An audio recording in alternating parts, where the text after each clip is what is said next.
آسما کے گھر والے اس کی شادی ایک تاجر سے کرنا چاہتے تھے جس کا یورپی ممالک میں بہت بڑا کاروبار تھا۔ اکثر وہ کاروبار کے سلسلے میں ملک سے باہر رہتا تھا، مگر آسما اپنے چچا زاد ولید سے شادی کرنا چاہتی تھی جو ایک بینک میں معمولی سا ملازم تھا۔ آسما کی تمام بہنوں کی شادیاں بڑے بڑے خاندانوں میں ہوئی تھی۔ تاجر سے شادی سے انکار کیا تو اس کی بہنوں نے اسے بہت سمجھایا کہ پاگل مت بنو، زندگی اتنی آسان نہیں جتنی تم سمجھ رہی ہو، دیکھو ہم کتنی عیش و عشرت کی زندگی گزار رہی ہیں، اس مہنگائی کے دور میں ولید تمہاری بنیادی ضرورت تک پوری نہیں کر سکتا اور تم ہو کہ اس سے شادی کی ضد کیے جا رہی ہو۔ آسما نے بھی اپنی بہنوں سے کہا کہ پیسہ سب کچھ نہیں ہوتا، زندگی میں سکون کی بہت اہمیت ہے، ولید میرا ہم مزاج ہے، امید ہے کہ ہم دونوں خوش رہیں گے۔ خیر آسما کے والدین نے اس پر کسی قسم کی زبردستی نہیں کی اور کہا کہ جہاں مرضی ہے شادی کرو، لیکن ہاں ایک بات یاد رکھنا، بعد میں پچھتانے سے کچھ حاصل نہیں ہوگا، رشتے بار بار نہیں ہوتے، زندگی بھر نبھانے پڑتے ہیں۔ آسما کی شادی ولید سے کر دی گئی اور دونوں اپنی زندگی میں بہت خوش اور مطمئن تھے۔ ولید آسما کی ضروریات کا بہت خیال رکھتا، گو کہ اس کی آمدنی اتنی زیادہ نہیں تھی، مگر پھر بھی آسما کے لیے مہنگے لباس اور گھر کی آرائش کی چیزیں خرید کر لے آتا تھا۔ ولید کو معلوم تھا کہ آسما کی بہنیں بڑے بڑے گھروں میں رہتی ہیں جن کی اپنی گاڑیاں ہیں۔ اس نے بینک سے لون پر ایک اچھی سی گاڑی لی تاکہ آسما کبھی بھی احساس کمتری کا شکار نہ ہو۔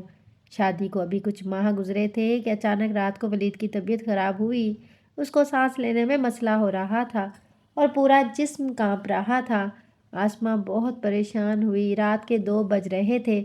آسما نے اپنے شوہر کو گاڑی میں بٹھایا اور لوکل ہسپتال میں لے گئی۔ وہاں ایک ڈاکٹر امجد ڈیوٹی پر تھا جس کا ریکارڈ کچھ اچھا نہیں تھا، اس کا شہر سے ٹرانسفر ہوا تھا اور ادھر آیا تھا۔ آسما نے شوہر کو گاڑی سے نکالا اور ڈاکٹر سے کہا کہ ڈاکٹر صاحب میرے شوہر کو اچانک پتہ نہیں کیا ہوا، آپ جلدی سے اسے چیک کریں۔ ڈاکٹر ٹانگوں پر ٹانگیں رکھ کر بیٹھا رہا اور اپنے موبائل میں مصروف رہا۔ صرف اتنا کہا کہ دیکھتا ہوں آپ کے شوہر کو اتنی جلدی کیا ہے۔ آسما نے اس کے ہاتھ سے موبائل کھینچا اور غصے بھرے انداز میں کہا یہ کیا بدتمیزی ہے، میرا شوہر زندگی اور موت کی کشمکش میں ہے، میں اسے شہر نہیں لے گئی، کہیں طبیعت زیادہ بگڑ نہ جائے اور آپ پر کسی بات کا اثر نہیں ہو رہا۔ ڈاکٹر نے آسما کو عجیب غریب نظروں سے دیکھا۔ آسما کے لیے یہ سمجھنا مشکل تھا کہ ڈاکٹر نشے میں ہے یا اس کی آنکھوں میں یہ خمار نیند کا ہے۔ خیر آسما یہ دیکھ کر بہت گھبرائی۔ ڈاکٹر امجد اپنی جگہ سے اٹھے، آسما کے شوہر کا چیک اپ کیا اور آسما سے کہا اس کا آپریشن ہوگا، میں ابھی اس کا آپریشن کیے دیتا ہوں، مگر فیس پہلے جمع کرانی ہوگی۔ آسما نے کہا کہ میرے پاس ابھی پیسے نہیں، آپ اس کا آپریشن شروع کریں، میں آپ کی فیس ادا کر دوں گی۔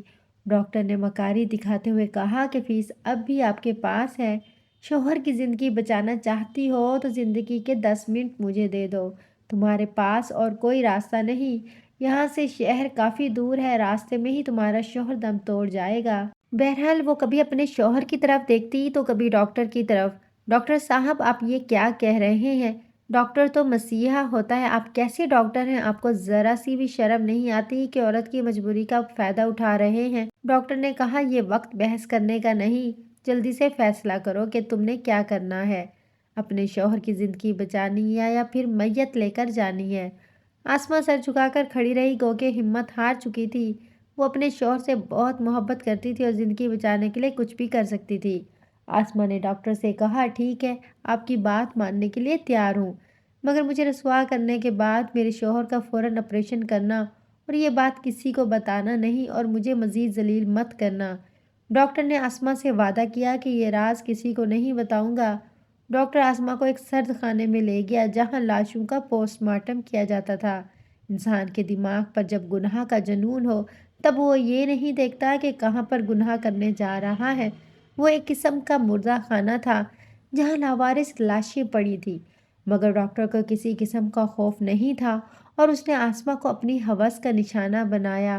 اس کے بعد ڈاکٹر نے ولید کا آپریشن شروع کرنا چاہا، مگر جیسے ہی نبض پر ہاتھ رکھا تو وہ بند تھی۔ ولید اس فانی دنیا سے جا چکا تھا۔ آسما نے ادھر ہی چیخنا چلانا شروع کیا۔ یہ ایک ایسا لمحہ تھا جس کے متعلق اس نے زندگی میں کبھی نہیں سوچا تھا۔ وہ اپنی عزت کے تار تار ہونے کا غم ابھی نہیں بھولی تھی کہ ایک اور غم نے آ گھیرا۔ ولید کی وفات کے بعد جب عدت کی مدت پوری ہوئی تب آسما کے والدین نے اس کے رشتے کی تلاش شروع کی، مگر آسما کسی صورت اب شادی کے لیے تیار نہیں تھی۔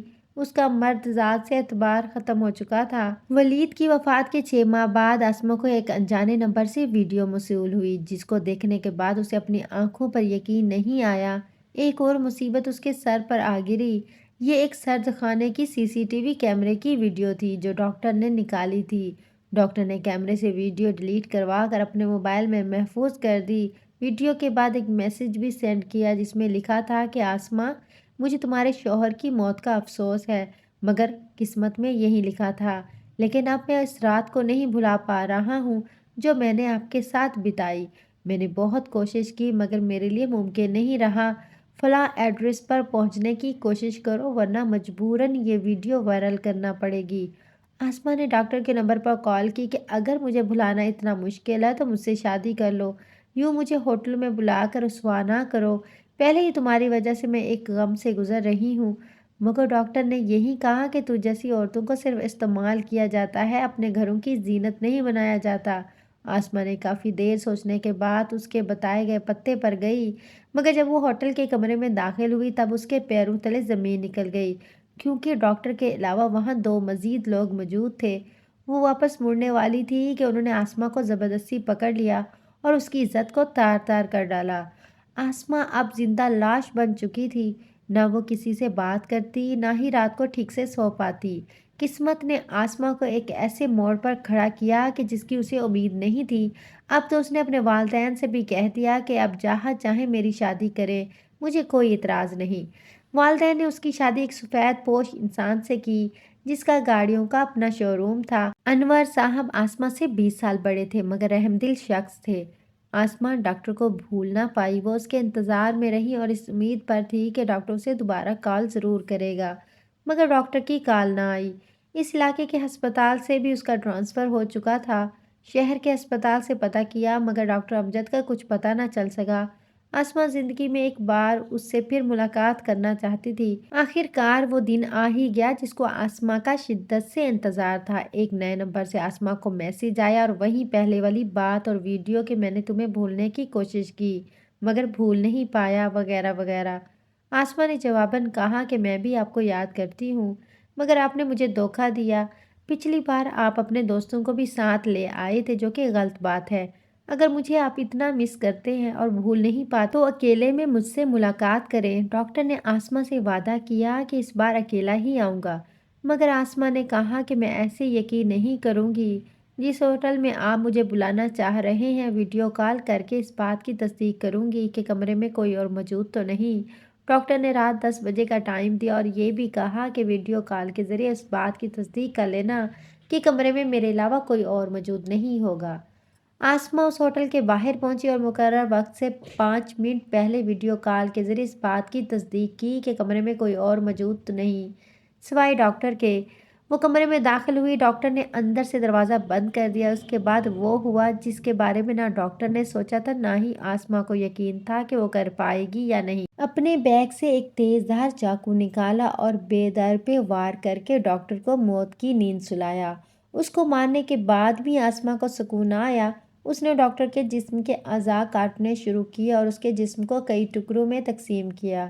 اس کے بعد اس نے خود ہی پولیس کو فون کیا کہ میں فلاں ہوٹل روم نمبر 22 سے بات کر رہی ہوں۔ میں نے ایک آدمی کا قتل کیا اور اپنی گرفتاری کا انتظار کر رہی ہوں۔ پولیس آئی تو یہ دیکھ کر حیران ہوئی کہ بیڈ پر ڈاکٹر کی لاش کے ٹکڑے پڑے تھے۔ انہیں اس بات کا یقین نہیں آیا کہ ایک عورت جو ایک کمزور سی ہے، اتنی طاقت اور جرأت اس میں کہاں سے آ گئی کہ 6.5 فٹ اور 83 کلو کے ایک شخص کو یوں مار دے اور اس کے جسم کے ٹکڑے بھی کیے۔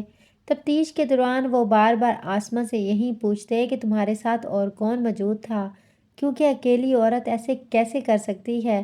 بعد میں کیمرے سے اس بات کی وضاحت ہو گئی کہ آسما نے اکیلے ہی اس کا کام تمام کیا تھا۔